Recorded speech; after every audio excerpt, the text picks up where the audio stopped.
Hoje, ao todo, o comitê já investiu mais de 200 milhões de reais, desde 2021 para cá. Né? Mais de 200 milhões de reais em ações de reparação, em ações de melhorias, conservação. Então, acho que é interessante a gente definir o seguinte, esse dinheiro todo de 200 milhões, isso é só de outorga, só de cobrança. Só de cobrança. Isso não tem renova no meio disso. Não tem. Porque... Renova é outra coisa. Isso então, é só realmente o que é arrecadado dentro do território. Porque teve investimento também da Renova para reparar o dano causado pelo rompimento da barragem Mariana, correto? Sim. Inclusive o rompimento da barragem de Fundão foi um marco até mesmo para o comitê de bacia, né? Nós tínhamos um plano de bacia em 2010, né? Então, se a gente for pegar uma linha temporal de 2010 a 2015, foi quando houve o rompimento da barragem, pouco se avançou no investimento desses recursos oriundos da cobrança, né? Das ações que estavam priorizadas ali, pouco se avançou. Então, quando veio a barragem de Fundão, rompeu, ela mudou totalmente o cenário da bacia. Ela destruiu, né? Algumas pessoas gostam de chamar de crime. Foi o maior desastre ambiental do Brasil. Outras pessoas gostam de chamar de desastre. Eu, particularmente, prefiro chamar de evento. Foi um evento, né? Não né, colocar os extremos, né? Não castigando, mas também não passando pano, né? Foi um evento, porque toda estrutura está sujeita a isso, né?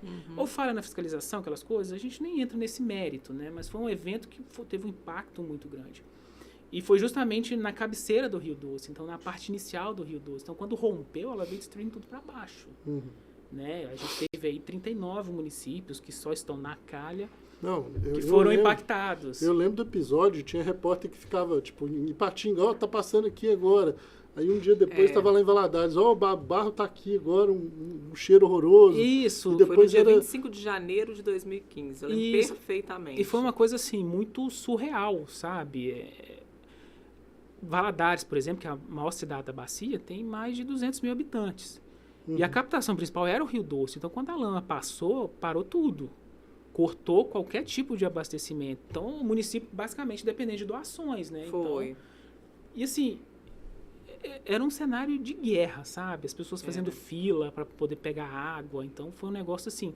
Então, foi um marco muito importante que teve alguns gatilhos, até mesmo para o comitê de bacia, né? Não foi só. A Renova foi uma instituição criada, né, para poder fazer gestão desse recurso. Lembrando que os responsáveis eram a Vale e a BHP, né, que eram mantenedores da Samarco. E a Fundação Renova foi criada, né, por meio de um termo de transição de ajustamento e conduta, né, o TETAC, para que as mantenedoras aportassem recursos para recuperar o que estragou.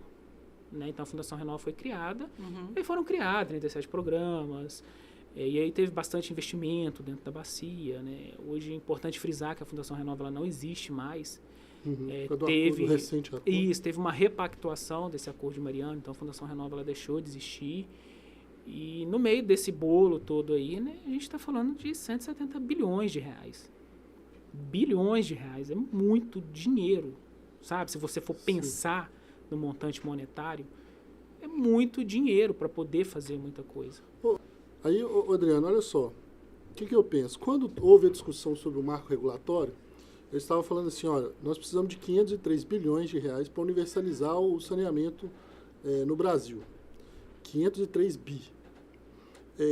E aí eu falei assim, bom, beleza, até 2033 era o que o Marco estava falando, e o Marco é de 2022.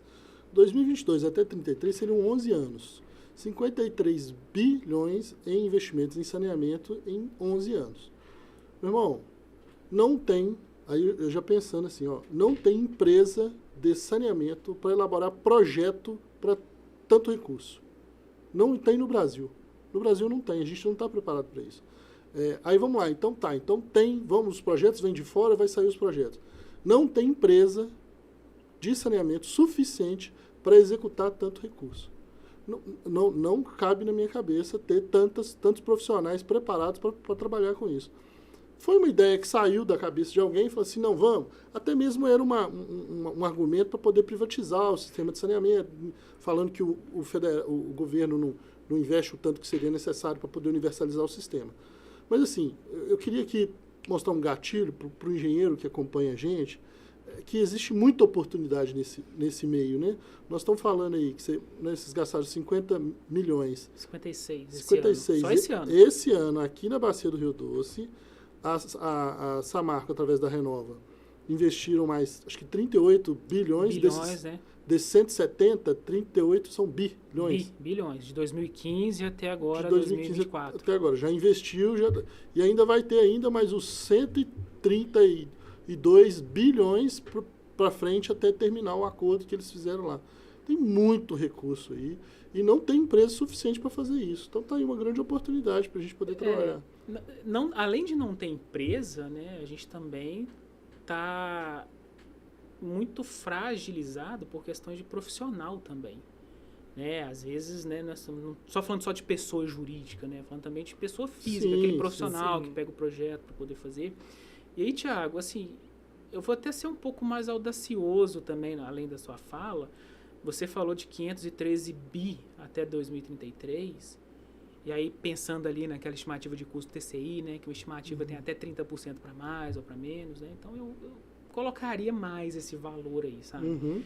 Eu acho que o novo marco, ele veio para tentar resolver o problema, questão, né?